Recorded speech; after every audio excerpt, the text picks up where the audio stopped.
nyo ba guys na itong motor natin, anumang klaseng motor natin na pan-service ay hindi pambangkingan?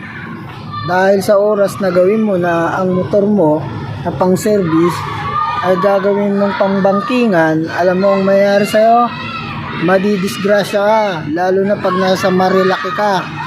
Kaya maraming nadidisgrasya kasi dahil dito. Tuturo ko, pag bumangking ka, sumayad to, tapos ka na. Pag bumangking ka, sumayad to, tapos ka na rin. Pag bumangking ka at sumayad to, tapos ka na rin. At meron pa, yung tambutso mo. Ha? Yung tambutso na yan, pag sobrang baba ng banking mo, at sumabit to sa kalsada, tapos ka rin. Tandaan nyo, ang motor natin, pang trabaho to, pang service araw-araw, hindi pang bangkingan. At ang akala ng ibang rider, basta may motor ka, banking ka lang ng banking. Hindi po pwede yung ganon.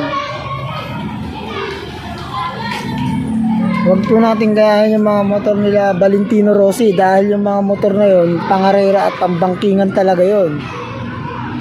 Ultimo nga yun, kahit sayad na nadidisgrasya pa sila eh. Tandaan nyo guys, isang tips lang yun, ha? Pati ito, pag sumabit sa lupa, kung sa kalsada sa Marilaki na bumabangking-bangking ka at may sakay kang asawa mo o anak mo, tapos ka na. Kaya ingat-ingat lang tayo. Ang motor natin, pan-service to, hindi to pang bangkingan, okay? Ingat po mo, ride safe po. God bless sa ating lahat.